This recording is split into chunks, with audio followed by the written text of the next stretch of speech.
Have you ever wondered why, despite working harder than ever, you still feel like you're running in place financially? You're not alone.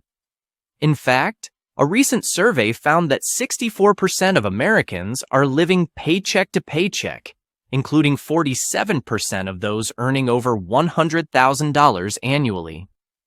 Welcome back to the channel, where today we're diving into the 5 dark truths about money that nobody talks about, the hidden forces that might be keeping you financially stuck without you even realizing it.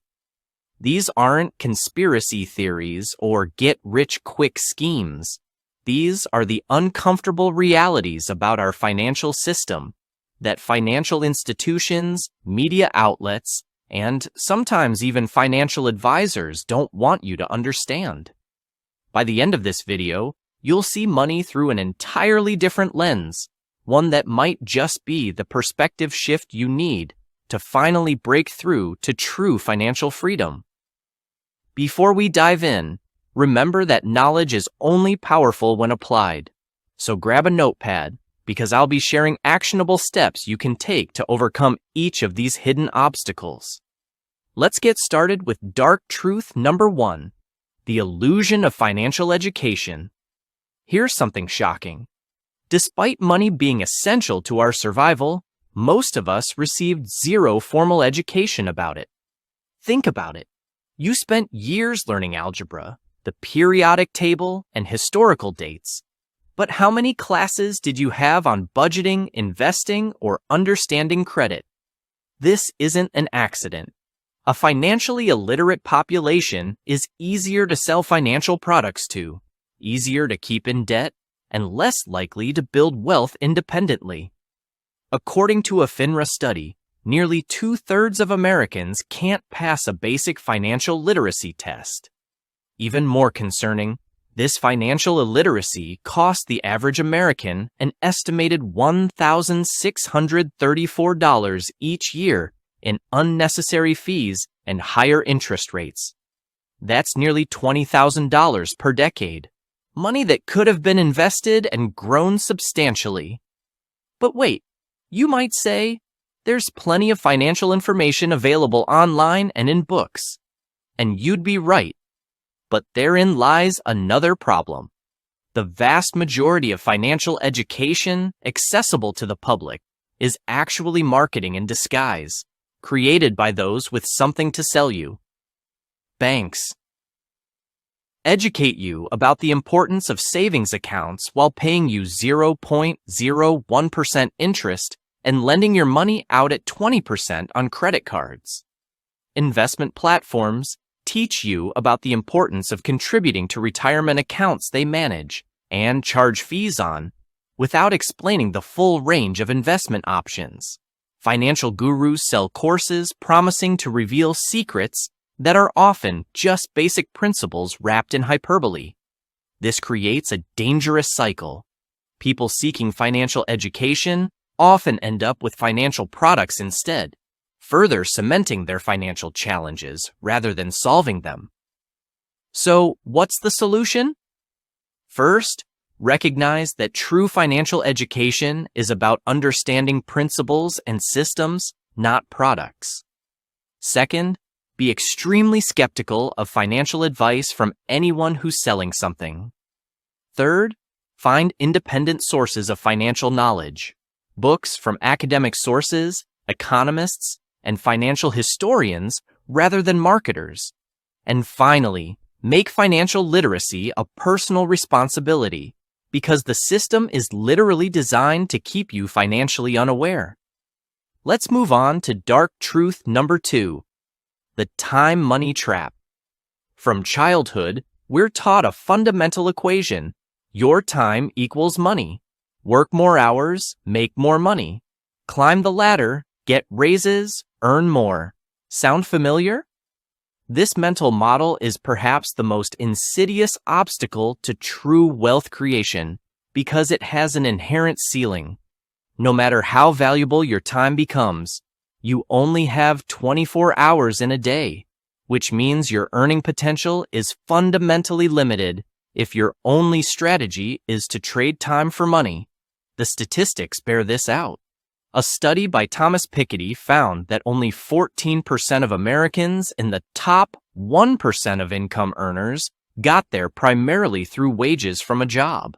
The other 86% built wealth through ownership, businesses, investments, assets. Put simply, the wealthy don't primarily trade time for money. They acquire or build assets that make money while they sleep. This creates a profound dichotomy in our society. The vast majority of people, even highly educated professionals like doctors and lawyers, remain on the time-money treadmill, working more to earn more. Meanwhile, the genuinely wealthy focus on an entirely different question. How can I own something that generates money without my direct time input? This is why a middle manager working 60 hours a week might earn $150,000 a year, while an entrepreneur who built and sold a software company might make millions while working fewer hours. It's not about working harder. It's about escaping the time-money trap entirely. So what's the practical takeaway here? Start transitioning from selling your time to building or acquiring income-producing assets. This doesn't mean quitting your job tomorrow. It means using your current income to gradually build ownership in something that can eventually replace your income. This could be a side business, real estate investments, an investment portfolio, intellectual property like books or courses, or equity in a growing company. The key question to ask yourself isn't, how can I make more money at my job? But rather, what could I own that would generate income without requiring my time? Now, let's explore dark truth number 3, the consumption conspiracy. Have you ever stopped to wonder why you want the things you want? That new car, the bigger house, the designer clothes, the latest tech gadgets? Most people would say these purchases are personal choices, based on their own desires and preferences. But what if I told you that billions of dollars are spent each year specifically to engineer and manipulate those desires? The average American is exposed to between 4,000 and 10,000 advertisements every single day. Each one is scientifically crafted to trigger emotional responses that override rational thinking and create artificial desires. This isn't just marketing, it's weaponized psychology. Major companies employ neuroscientists and psychologists to study how to bypass your conscious decision-making and implant wants that you'll mistake for needs. The result? The average American spends 17% more than they earn each year, according to Federal Reserve data. Consumer debt has reached record highs, with the average American carrying over $90,000 in total debt. All while we work jobs, we often don't love to buy things we don't need to impress people we don't even care about. But the true cost isn't just financial. It's the opportunity cost of what that money could have become if invested instead of consumed. Consider this. Someone who contributes an extra $500 monthly to investments instead of car payments, restaurant meals, and status purchases would accumulate over $1.5 million in 30 years, assuming 10% market returns. That's the real price of consumption. Not just the dollars spent today, but the wealth those dollars could have generated tomorrow. So what's the antidote to this consumption conspiracy? First, practice mindful spending by instituting a 72-hour rule for any non-essential purchase over $100. The delay helps the emotional trigger of advertising fade so you can make a rational decision. Second, calculate the true cost of purchases by figuring out what that money would be worth if invested for 10, 20, or 30 years instead. Third, identify your own consumption triggers and vulnerabilities. Are you susceptible to status purchases, fear of missing out, retail therapy when stressed? Understanding your psychological vulnerabilities to consumption is the first step to overcoming them. And finally, redirect the desire for novelty and excitement toward experiences and relationships rather than material acquisitions. Let's move to dark truth number 4, the wealth concentration design. One of the most uncomfortable truths about our financial system is that it's structured to concentrate wealth, not distribute it. This isn't a political statement, it's a mathematical reality. The rules of the game are simply different depending on your financial position. Consider these stark differences. If you work for money, you pay income tax rates up to 37%. If your money works for you through long-term capital gains, you pay a maximum of 20%. If you own a business, you can legally write off expenses that employees can't, effectively lowering your tax burden. If you're wealthy enough to own significant real estate, you can use depreciation to shield income while your properties actually appreciate in value. If you're ultra-wealthy, you can borrow against your assets, access the capital without triggering taxable events, and even pass wealth to heirs with significant tax advantages. In essence, the more money you have, the easier it becomes to both make and keep money, creating a compounding advantage for those already ahead. The numbers confirm this structural reality. Since 1989, the wealth share of the top 1% has grown from 24% to nearly 40% of all wealth in America.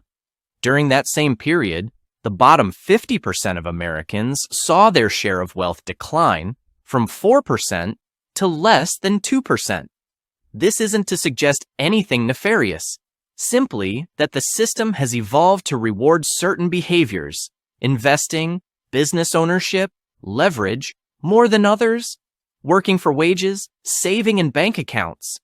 So, what can you do about this reality? You need to understand the rules of the game and align your financial strategy accordingly. This means prioritizing asset acquisition over income maximization when possible. It means understanding tax-advantaged investment strategies rather than just focusing on pre-tax income. It means recognizing that business ownership, even a small side business, can provide financial advantages beyond just the income it generates. And, perhaps most importantly, it means seeing financial rules as they actually exist, not as you might wish them to be. You don't have to like the rules, but you do need to understand them to optimize your position within them.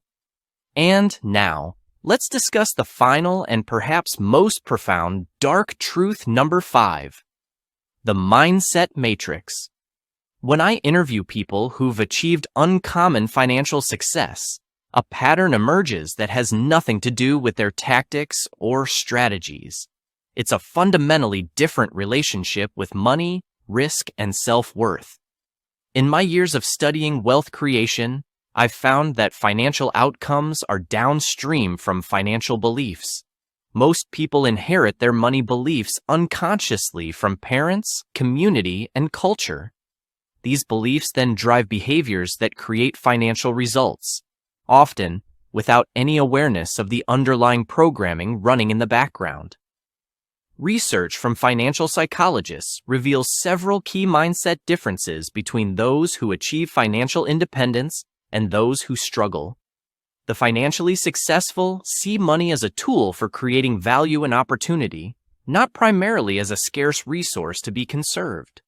They view wealth as a result of solving problems for others, not a fixed pie they need to get their share of. They see financial setbacks as temporary and instructive, not permanent or defining. They believe their financial destiny is primarily within their control, not determined by external circumstances. They're willing to endure short-term financial discomfort for long-term financial gain. These belief differences lead to profoundly different financial behaviors and ultimately results. So, how do you change your money mindset? Start by examining your money story, the narrative you tell yourself about your relationship with money, often inherited from childhood. Identify limiting beliefs about wealth and challenge them by finding examples that contradict these limitations. Deliberately surround yourself with people who have healthy money mindsets and wealth-building habits. Replace common phrases like, "I can't afford it," with more empowering questions like, "How could I afford this if it were truly important to me?" And finally, recognize that financial success is not just about learning new strategies. It's often about unlearning old mental patterns that no longer serve you. Let's wrap up by connecting these 5 dark truths into an integrated understanding. The lack of proper financial education leaves most people vulnerable to consumption manipulation and trapped in the time-money exchange. This occurs within a system designed to concentrate wealth among those who understand its true rules. And underpinning it all are the invisible mindset factors that either liberate or limit your financial potential. But there's good news in all of this. Once you understand these realities, you can begin working with them rather than against them. You can pursue real financial education, focus on building assets instead of just income, become conscious of consumption patterns, leverage the wealth-building rules that exist, and transform your relationship with money at a foundational level. This isn't about becoming obsessed with money. It's about removing money as an obstacle to living the life you truly want. To recap the 5 dark truths: the illusion of financial education. You've been denied critical knowledge by design. The time-money trap. Trading hours for dollars creates an inherent ceiling on wealth. The consumption conspiracy. Your desires are being engineered to keep you spending rather than building. The wealth concentration design. The system has different rules for different financial positions. The mindset matrix. Your unconscious beliefs about money may be your biggest financial obstacle. Now, let's talk about how to apply this knowledge starting today. First, commit to financial self-education from independent sources, not those selling financial products. Second, start building your exit strategy from the time-money trap by identifying assets you could build or acquire.